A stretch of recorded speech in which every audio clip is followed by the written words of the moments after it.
When a singer's voice can tear through the sky and a guitarist's fingers strike like lightning, a legend is born. Welcome to Timeless Legends, where we take you into the world of iconic duos who didn't just make music, they created moments that echo through generations, from Mick Jagger and Keith Richards, to Mick Jagger and Keith Richards, to David Lee Roth and Eddie Van Halen. These are the voices and strings that shaped the sound of rock and roll history. Did you know that one of the most iconic and craziest duos in rock music was formed by two childhood friends, Mick Jagger and Keith Richards, two names that turned the Rolling Stones into a legendary band? Mick and Keith were both from Dartford, England. They met in 1961 at a train station.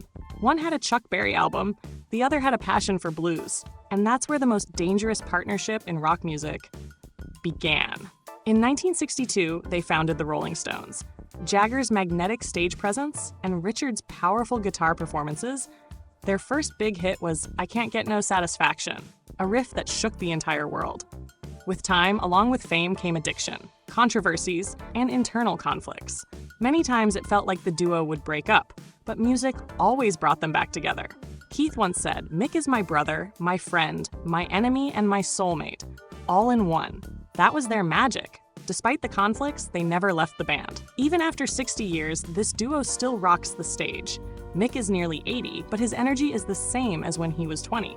Keith's guitar still speaks just like it did in the 1960s. Mick Jagger and Keith Richards aren't just rock stars, they are the soul of rock. A friendship, a bond that stood above time, addiction, fame, and rivalry. This is the heart of the Rolling Stones. Mick and Keith. When it comes to America's most powerful rock band, one name stands out: Aerosmith. And the soul of this band were Steven Tyler and Joe Perry, the two rock stars the world knows as the Toxic Twins. In the early 1970s, Steven and Joe met in Boston. Steven's wild stage energy and Joe's electrifying guitar. It was an explosion that breathed new life into rock music. In 1973, they released the band's debut album. And soon, songs like Dream On, Sweet Emotion, and Walk This Way took the world by storm. Aerosmith became the face of rock and roll, and Steven and Joe, its kings. In the 1980s, Joe Perry left the band. Aerosmith was falling apart, but a few years later, they came back stronger than ever. In 1986, their remake of Walk This Way with Run DMC became their comeback anthem and a new lifeline. Steven and Joe's relationship was never smooth. There was ego, there were arguments, but there was also a bond, a musical bond that never broke. Steven once said, "Sometimes I want to punch Joe in the face, and sometimes I want to kiss him. That's rock and roll, baby." A band once called the most dangerous band in the world, and behind that band stood two powerful forces, Axl Rose and Slash, two rock legends who set the world on fire and then burned each other too. In 1985, deep in Los Angeles rock scene, Axl and Slash crossed paths. Axl was a wild, high-energy frontman, Slash calm, serious, a guitar wizard. Together, they formed Guns N' Roses. Their debut album, Appetite for Destruction, hit like an explosion in the rock world. Sweet Child O' Mine, Welcome to the Jungle, Paradise City. Every track became legendary. Slash's guitar and Axl's voice, it was a once-in-a-generation combination. As the success grew, so did the cracks between them. Axl became controlling, always late, always angry, while Slash got lost in drugs and endless touring. Axl wanted everything his way. Slash just wanted the freedom to play. In 1996, Slash left Guns N' Roses. It was a moment that broke fans' hearts. Axl even called Slash a cancer, and for years, they didn't speak a word. But time heals everything. In 2016, after 20 years, Axl and Slash reunited on stage. The Not in This Lifetime tour became one of the most successful tours in history. Fans watched with tears in their eyes as the two shared the spotlight once again. The story of Axl and Slash isn't just about rock music. It's a tale of ego, rebellion, fame, and destruction. But in the end, it's about forgiveness and the triumph of music. Even today, when Slash plays his solo and Axl shakes the stage with his screaming voice, it feels like time has frozen. These are Axl Rose and Slash, rock warriors, friends, foes, and eternal legends. Did you know that rock music's most magical duo created a band whose songs aren't just heard, they're felt? These are Robert Plant and Jimmy Page, the soul of Led Zeppelin. In 1968, guitarist Jimmy Page had a vision to form a new band. He found a powerful young singer, Robert Plant. That meeting sparked a revolution in rock music. Their very first album hit like lightning. Whole Lotta Love, Black Dog, Kashmir, and then Stairway to Heaven. Jimmy's guitar didn't just sound, it cast a spell, and Plant's voice like a thunderous angel from another world. Led Zeppelin wasn't just a band, it was a mystical experience. Jimmy Page was obsessed with the occult, while Robert Plant was in love with poetry and ancient myths. They didn't just perform songs, they built entire worlds. After the death of drummer John Bonham, Led Zeppelin shattered. Jimmy and Robert parted ways. Jimmy disappeared into isolation, while Robert began his solo journey. In 1994, years later, they performed together once again. But that pure magic they had during the Zeppelin era, it never returned in quite the same way. Robert once said, "Some things are best left as legends." Even though their paths separated, Plant's voice and Page's guitar will forever remain intertwined. More than just music, it's a spiritual connection. Jimmy Page and Robert Plant didn't just form a band, they made history, a partnership that became eternal in the flow of time. These are the true wizards of Led Zeppelin. 1976, Ireland. Larry Mullen Jr. posted a note on the school bulletin board. Band members wanted. Bono, The Edge, real name David Evans, and Adam Clayton answered the call. And just like that, the journey of U2 began. Bono's voice, emotional, calling out, sometimes screaming with purpose. The Edge's guitar, clean, full of effects, dreamlike in its sound. Their first major success was Sunday Bloody Sunday. Then came With or Without You, Where the Streets Have No Name. One, each song a message, each performance a revolution. Bono wasn't just a singer, he was a man on a mission. Campaigns for African children, global poverty, and fearless conversations with world leaders. And The Edge was always there, supporting him through music, loyalty, and silent strength. As the band touched global fame, challenges came too. Creative differences, personal struggles, immense pressure, but the bond between Bono and The Edge never broke.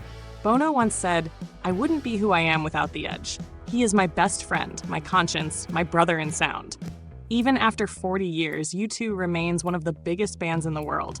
Bono and The Edge still see trust in each other's eyes, just like they did on day one, and their new music still carries the same fire they had in the 80s. The story of Bono and The Edge goes beyond music. It's a story of friendship, purpose, struggle, and unity. Proof that when the intention is pure, time and the world can never break a bond between two true friends. These are the real heroes of U2. When Freddie Mercury and Brian May came together, they didn't just form a band, they created a miracle. This is the story of Queen, a story that began with two hearts. In 1970, in the small music scene of London, Brian May and Roger Taylor were forming a band. They found a young man who turned into a lion on stage, Freddie Mercury, and that's how Queen was born, a kingdom of rock. His voice, blending opera, rock, pop, into a world of its own. Brian May's guitar, made from his mother's old furniture, poured emotion into every note. Bohemian Rhapsody, not just a song, but a rock opera. Brian wrote, "We Will Rock You." Freddie sang, "We Are the Champions," and the whole world sang along with them. They were friends, and they fought too. Freddie could be stubborn and fiery, but Brian always brought calm and reason. Brian once said, "Freddie was unpredictable, fiery, but he was family." In 1991, Freddie Mercury passed away due to AIDS. Brian May was heartbroken, but he made a promise. Freddie's music would never die. He said, "We lost Freddie, but his voice still guides us. Even today, keeps Queen alive." With Adam Lambert, they perform and tour the world. But in every song and every solo, there's always a shadow. This isn't just a story about rock, it's a story about friendship. A partnership that proved stronger than time, illness, or even death. Freddie Mercury and Brian May, two flames of music who lit up the world, woke it up, and won its heart. In 1983, Jon Bon Jovi formed a band in search of people who could help turn his dream into reality. Richie Sambora, the guitarist whose melodies went straight to the heart, soon became his shadow. Their friendship, on stage and off, was deep and genuine. In 1986 came Slippery When Wet, and it changed everything. Livin' on a Prayer, You Give Love a Bad Name, Wanted Dead or Alive. Every song a hit, every lyric an anthem. John's voice, Richie's guitar, plus their harmony, rock history. Richie wasn't just a guitarist. He was a co-songwriter, John's advisor, and his right hand on stage. Songs like Always and I'll Be There For You were creations that came straight from both their hearts. In 2013, just hours before a show, Richie Sambora suddenly stepped away from the band. Why? Personal struggles, a desire to spend time with his daughter, and exhaustion from endless touring. John was left shocked. The band moved on, but a void remained. For years, the two didn't speak, but they never spoke badly about each other. John said, "I love him. I miss him. I hope he's okay. That was my brother. We did something beautiful together." In 2018, at the Rock and Roll Hall of Fame induction, they came on stage together, and the moment was filled with emotion. Fans still hope that one day the duo might reunite again.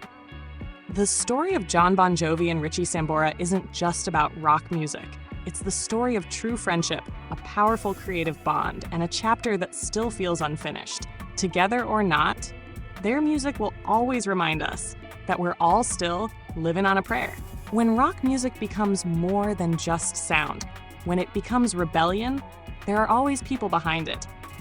People with fire in their hearts and philosophy in their minds. This is the explosive story of Roger Daltrey and Pete Townshend, the two pillars of The Who.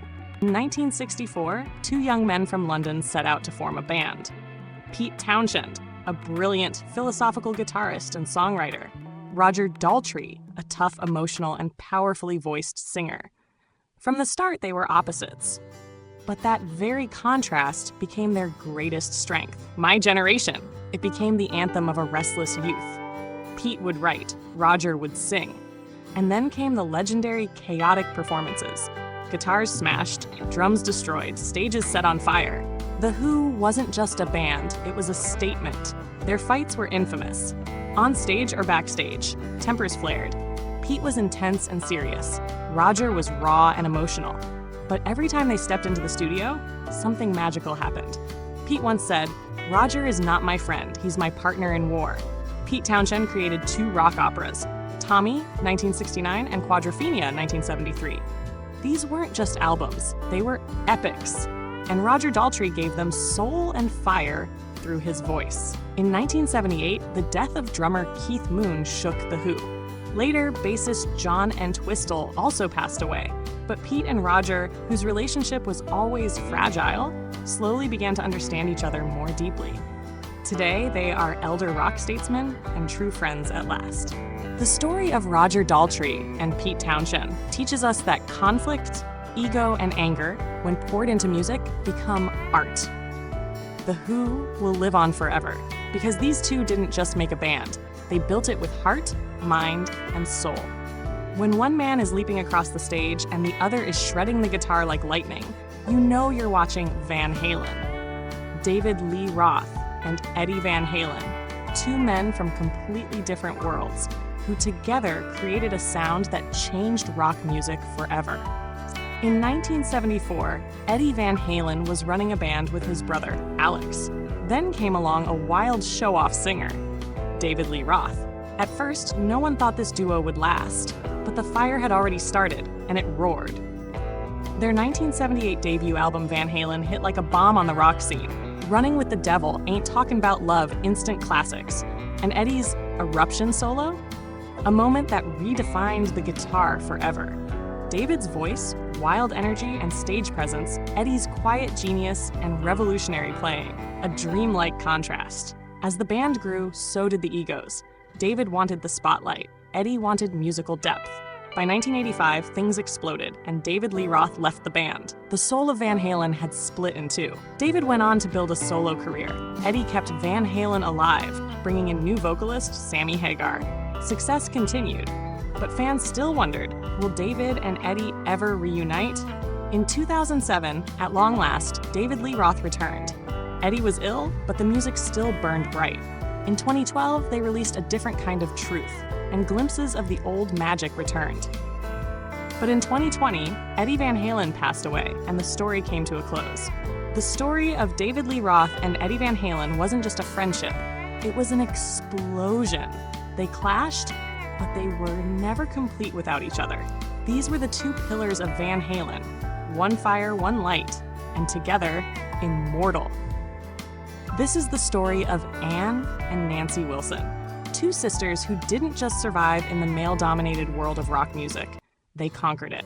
Their journey with Heart is a tale of rebellion, struggle, and an unbreakable bond. In the 1970s, Ann Wilson had a voice that could shake souls. Her younger sister, Nancy Wilson, played the guitar like it was magic.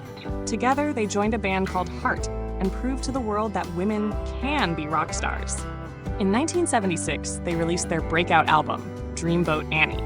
With hits like Crazy on You, Magic Man, and later Barracuda, Ann's voice soared like thunder, and Nancy's guitar left the crowd spellbound. These weren't just songs. They were anthems of rebellion and a new voice in rock. As success grew, so did the pressure. In a male-dominated industry, they were often underestimated. The media focused on their looks more than their music. But they never gave in. They stood by each other through it all. Ann once said, "The bond we share is stronger than fame or failure." In 2016, a personal family conflict shook their relationship. Heart went on hiatus. Both sisters worked on solo projects. Fans were heartbroken. Was this the end? But when you're real sisters, hearts heal. In 2019, Heart returned with the Love Alive tour, and Ann and Nancy stood side by side once again. Their guitar, their voices, their passion, it all still felt just as powerful as the very first day. The story of Ann and Nancy Wilson isn't just about music. It's about determination, sisterhood, and the triumph of powerful women. Heart still beats because two real hearts built it. These are the true queens of rock, Ann and Nancy Wilson. These were the voices and guitars that didn't just play songs, they told stories and became legends. But now it's your turn. Tell us in the comments, which song from these duos is your all-time favorite, and which pair rocked your world the most? This is Timeless Legends, where every voice is a story, and every story becomes a legend. Don't forget to like, share, and subscribe, because music never gets old, and legends never die.